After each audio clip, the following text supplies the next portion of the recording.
Hello and welcome to our podcast, Real Out Loud. Life happens, we get it. Join us and together we'll be engaging in conversations about the truths not spoken of, reflections about life and other issues, and experiences that reel or bring women off balance. I'm your host and my name is Nicole, and joining me will be my co-host, Pinky, and on our platform, we'll have guests from different facets of life, some who have also had it real with life, and some professionals to give us information on these reflections as we figure out how to survive the real. Stay tuned.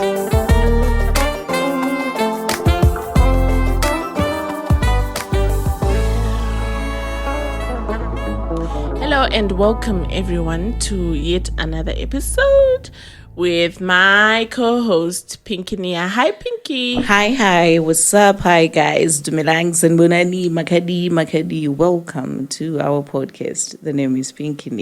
Thank you so much for bringing that energy to this show because we really need it with the topic that we are going to be focusing on.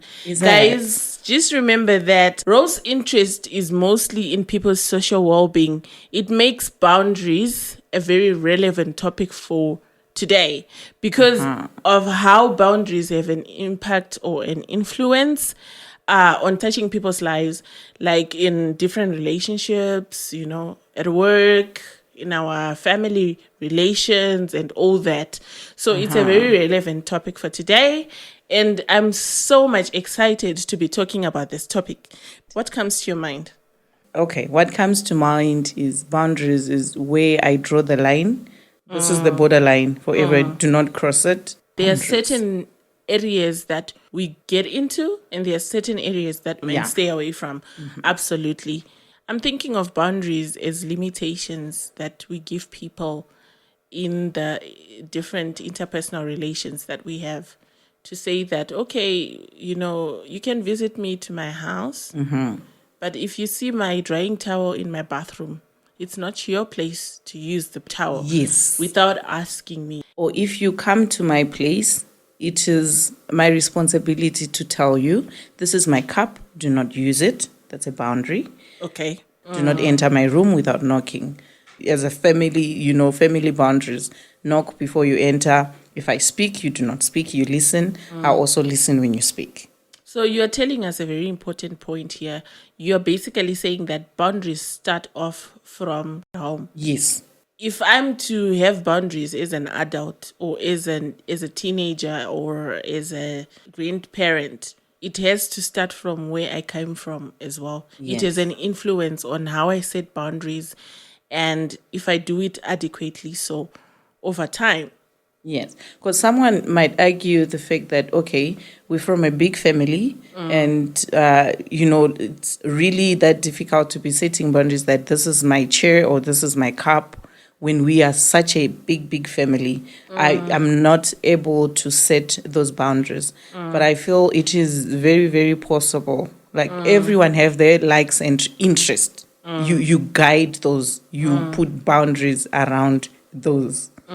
So you're saying that it doesn't matter that I, as Nicole, I came from a place where we eat in the same plate. We all dig in and dive in. You don't have to impose those same expectations of how you were raised, how you were brought up, and impose them on me as an individual. I have the freedom to actually choose what do I want for myself. Maybe I came up from a place where we were digging in one plate, but now because I am capable of having my own separate plate, I prefer that. It's a preference. Yes. So boundaries can also come as a preference of what and how we want other people to treat us and to engage with us at a certain stage. And make it understandable.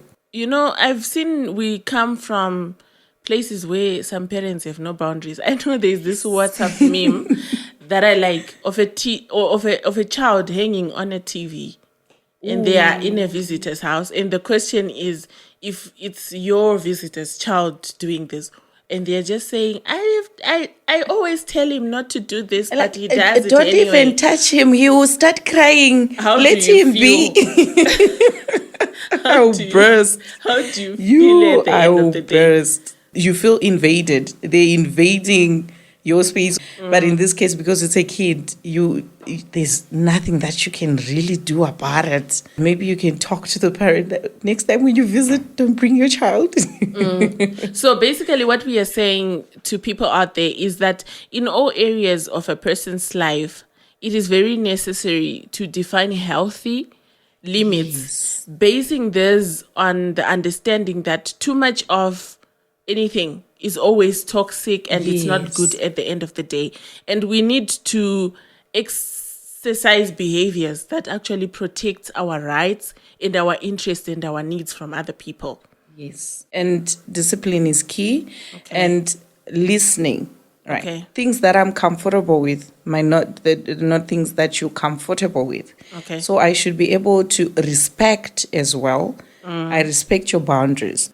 Boundaries are normally created in an attempt to establish control. So I'm just thinking I'm in a relationship. I'm dating someone and I can't share the same plate. But they want to share the same plate. But they want to do that. So do they have limits, these boundaries? Yes. Like even I might want to be bathing with the same towel, using the same toothbrush, but then he's not comfortable with it. So if he actually says it, like I said, communicate. For me to know what your boundaries are, you are supposed to name them out. Babe, I don't like sharing the toothbrush. Basically, because our lives have specific goals, the goal is to be in a relationship.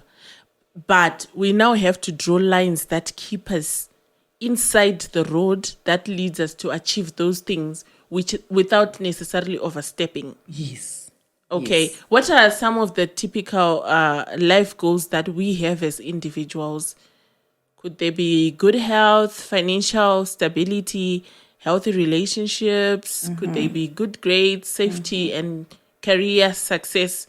Do you think these things actually have an influence on how we make and define our boundaries? Definitely. Once we have our life goals, we know what we're working towards, what we want to achieve. Okay. So we are protecting what we want to achieve. And we're saying, I don't want to be sidetracked, then lose focus. For me to be focused, I need to have boundaries. Okay. I know that if I go out, I should be back by 8. Okay. So that I get to do this and this and this. Okay. So that you keep yourself in check. It's you. It's for you and for you only. So you're basically saying that these boundaries, they bring us closer to either the goals and the values that we have towards life, or they can pull us away. Yes. Because now if I'm a person, I'm a yes. You know, the yes people. Yeah, yes. The yes people. Are you free? They say yes to everything. Now you come to my house. Can we go out? What? Or you just happen to pop in and be like, I'm going to town. Let's go. I wanted to buy something at, some shop. And then you just say, okay, let me take along. Because you don't know how to say, what? No. Sorry, I can't join you right now. I'm busy with something. I have to attend something very important. We have people like that, people that struggle to say no in certain instances. So what we are trying to say is that with boundaries, your no has to be a firm one. Yes. And it has to be, a no has to be a no. It can be a no kind of yes. Yeah. Because people then start to breach those boundaries. Yes. You give them the entrance. You give them the access. First of all, I will know not just to come at your door. I have to let you know that I'm coming. That is setting another set of a boundary there. Because I have my life goals. I have my own set of boundaries that I have to finish this in time. Okay. Yeah. So basically, the violation of boundaries starts to create frustration in us as people because it destabilizes our own life because we are not fixed to our own mindset, but we go with the flow of what other people are expecting and then or we want put from ourselves in unnecessary pressure. Because if I go with you without finishing what I was doing, by the time I come back, I was supposed to be doing something else, but then I'm going back to what I was supposed to be finishing when I went with you. I talked so fast, right? So boundaries definitely require character. A firm character. And there has to be mutual respect as well. Because if you come to me and you are having expectations and I can't meet those expectations, you're going to feel like, she's always shooting me down. Yes. as a friend, and I don't think I can still be in that space. But sometimes it's not because I'm shooting you down. It's just you're asking in the wrong time. Yeah. So in as much as it requires character that you respect your own boundaries as an individual. Other people have to mutually respect those boundaries so that the relationships do not suffer at the end of the day. So you need to be self-aware and self-conscious, Yeah. for your own boundaries and other people's boundaries. Let's say a friendship. If you have a friend that you're comfortable with, your friend can just come and do whatever, however. You're comfortable with it because it's your friend. You do not mind. Then your friend has a friend that tagged along. Now they want to be doing the same things that your friend is doing. Automatically, that will upset me because you're not my friend directly. Okay. Like, I do not know you in that same level, that same space. And that friend of a friend as well might be offended that I'm not receiving them the same way I'm receiving my friend. Okay. Oh, yeah. When people actually discuss the issues that they've had with boundaries, people are triggered by different things. That's one of the things that I've gotten to realize. And people can also respond differently too. I want to take you to some boundaries that I have had to struggle with. With the families where we come from, some people are spiritual and some people are traditional. Yeah. And being a child, sometimes you don't get to draw those lines for yourself. To say that, no, I'm not going to do these traditional things. Yes. Or no, I'm not going to do the spiritual things. Yeah. People get to decide for you as you grow older and older and older. And there's that notion and that perception that you know less because you're a child. And I've had to find myself being engaged in certain traditional experiences that speak against my own belief and my own faith. Yeah. Because, sometimes you are baptized even if you are grade 7. Yes. Because now you came from Sunday school. They were teaching you about Christ. Yeah. You get to know who Christ is. And there are certain things that are expected of you. Yeah. And those are some of the boundaries that I've had to struggle with in my own space, where people would come and impose their own spirituality on you, on me because I'm a child. What other areas do you think? Could money be one of them? Could possessions be one of them? Could time be one of them? Or sexuality, or maybe certain other physical experiences? Definitely. Do we need to set boundaries in these areas, and why do we need to? We need to set boundaries in these areas because it is very important. It takes us back to the goals and everything. If you want to be wealthy and rich and be comfortable in your lifestyle, you cannot be spending money however. You have to set boundaries regarding money. You spend this much, you save this much. Sometimes society does not understand that. When I come and I'm like, Nicole, can I have 200 Rand? And I can't spare that 200 Rand for you. Sometimes people don't get to points where they can understand where we are coming from. They don't understand that this money that I have, it can only sustain me, in as much as you think it's too much for me, but it only sustains me. So now, how do we draw boundaries with such people? It takes us back to saying no, a firm no. When you have your boundaries in check and in order, you don't have to over-explain yourself all the time. You just say, no, you are asking me for something and I don't have it, so no. And it ends there. I don't have to over-explain myself because I know what I'm working towards. I found myself having to disconnect with people sometimes. Yeah. Just to completely avoid having to worry about setting boundaries, like on the spirituality aspect that I mentioned. So I think sometimes it's very important that sometimes we can choose to disconnect with people completely so that we don't have to worry about creating boundaries either way. Because if a person does not respect my own perspective, my own rights and my own decisions, my own spirituality, then why do I have to keep bothering myself, trying to get them to understand me, where I'm coming from? Sometimes I can disconnect myself, but there are other ways that people can actually work on creating boundaries.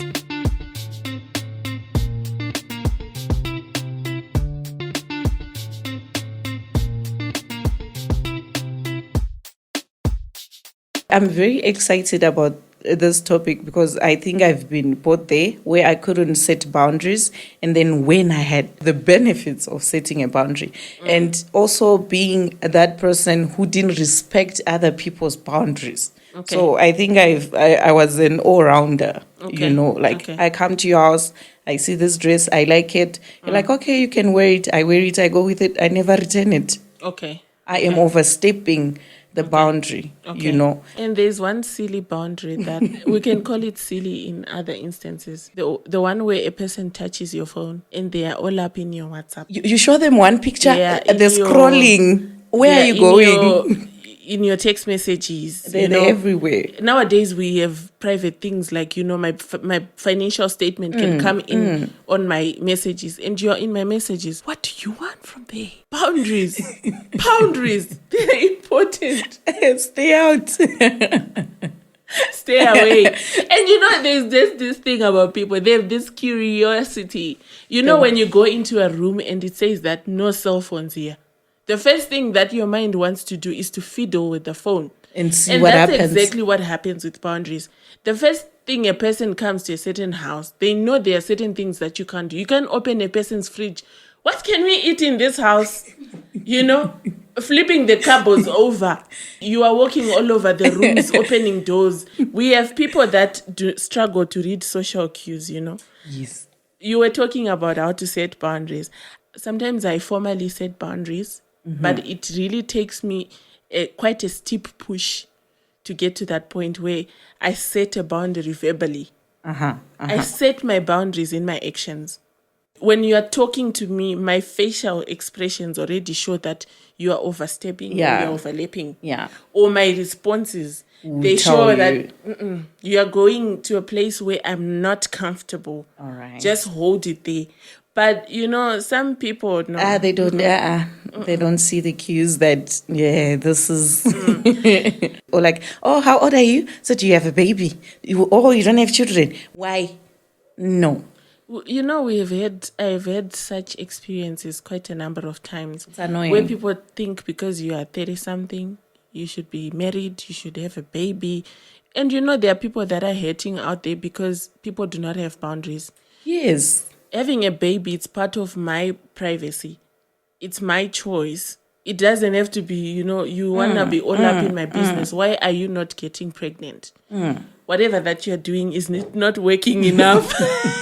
Well, like, okay, but then how do you deal with it? How do you maintain the firm boundaries? Like automatically there have to be consequences. Like if you overstep this, how do you make sure those boundaries are respected and people are not overstepping it? You assert yourself and you verbally express them. Choice of words is a very powerful thing. It's not everything that is communicated that people understand. Communication, it's not about how we understand the words that are said, but it's about how we comprehend what is being said. Yeah. So if Nicole says, I don't remember where exactly I bought these shoes, maybe what I'm trying to tell you is, you are in my space. I don't want you to rush to wherever and buy the same shoe. I'm not comfortable to share for whatever reason. Yeah. But if you push and push and push, then it means you're not understanding. You're not comprehending that Nicole does not want to disclose. So we have those people, and I think we have to accept them somehow because in their own lives or whatever, they don't have boundaries. So they don't know how to respect other people's boundaries. I think we can correct them with love. The words, like I said, the words that you choose when you are giving someone a sense of correction. I don't like it. Sorry, I don't like it when you constantly do this and that. It makes me to feel a little bit it's getting on my nerves. Ne? Or if I know that, Pinky, you can't keep your hands to yourself. Next time you come to my house, I'll lock my bedroom.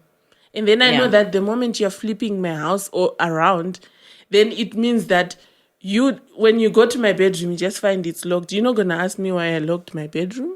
Are you? No. So sometimes we need to help people understand our needs and our wants and communicate our boundaries and our limits through verbal communication, asserting yourself. You say something once, some people need to hear it a couple of times more for them to actually say, I think this person really doesn't like this thing, because this is not the first time I'm hearing them talk about it.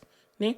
Sometimes we can separate ourselves from the people that always, overstep, because some people, they're just in a space where no matter they get correction, they are not willing to meet you halfway and be corrected and stand to be corrected. So you can cut yourself off from such people. It won't do you no harm. Yeah, I want I want to give a funny example of how I tend to overstep. Either, like I said, Other people's boundaries. yes, Okay. I don't stay alone. So when it comes to food, I'm a giver. I don't want people hungry. So what I do is either I finish my food or somebody leaves their food. Someone walks in and they're like, I'm hungry. Then I'm like, no, there's food in the fridge. But then it's not my food that I'm giving away. It was somebody's plate. So that someone will come and say, why did you have to give away my plate? You could have just said there's no food. So I had to learn not to just give away people's plates without them concerning to it, What helped you to get to that place where you identified that what your behavior was wrong? It's what's the word? Introspection. Yes. Yes. Yeah, you definitely need it. Some people, we don't play back our conversations and our interactions with other people, and we miss the mark of. Yes, because there are times that you actually call, like I'll actually call back and say, remember in the afternoon when we spoke, I think I overstepped, or I think I said something that I was not supposed to say. I'm sorry, because you're playing back the conversation and everything. As people, no matter how busy we are or how busy you think you are, you need to have a conversation with yourself. It's better for us to be uncomfortable having conversations with people where we are trying to help them understand our boundaries, rather than to foster future offenses and lose relationships altogether. Most of the relationships, they end because we are holding on to this resentment, because we are not necessarily asserting ourselves and being open about our experiences and our then needs. A relationship cannot function without that. an understanding from the other person. Yeah. So when you communicate, you are literally working on communicating whether those defined boundaries or those ones that we just set unknowingly for ourselves at the end. And the healthy approach also is to uphold your boundaries while respecting those of others too. Yeah. The only way that other people can know your boundaries, if they are not so obvious, is if you share them. Yes. But in a suitable manner. Understand that comfort zones, they are not universal as well. Yes. So people need to be communicated with. Your willingness to share your personal space does not imply that everyone else is willing to do the same. Sure. So communication is one of the very most important things. Being assertive, communicate with love, correct each other with love and acceptance, to say this person is different from me. They are not like me. Yeah. And if you are a parent, start to teach your own that we have boundaries. When they go to other people's place, they are not going to do anything different because they learned those things, learned behaviors. Yeah. So we do away with learned behaviors by teaching the new behaviors to the people that we are associating with in the different areas of our lives. Is there anything else that maybe you want to shed light on? Yes, I would love to come in and speak to those who do not know how to respect boundaries. You only don't know how to respect it if you don't have your own set of boundaries. Know yourself, learn. You actually learn a lot about yourself when you have conversations with yourself. Then set your own set of boundaries. It will be very easier for you to respect others because you also want yours respected. It's our responsibility as individuals to learn our rights and those rights of other people. And out of your rights, know that there's also responsibilities. Responsibilities are drawn from your rights. Definitely. If you have the right of expression, so you know that definitely the other person also has the right of what? of expression. So your responsibility then comes in having to be the one to listen to what other people are expressing at the end of the day. And respecting it. So with every right comes a responsibility. Yes. Thank you so much for listening in onto this episode. Until we meet again. For more on our episodes, on these relatable conversations, powerful and empowering messages, and access to these discussions on actionable tips, please check us on our website www.realoutloud.co.za or other podcast platforms such as Google Play, iTunes, and many other. Our episodes are also accessible on social media platforms indicated on our website and our YouTube page. Don't forget to like, share, subscribe, and invite others to our web page. Ciao!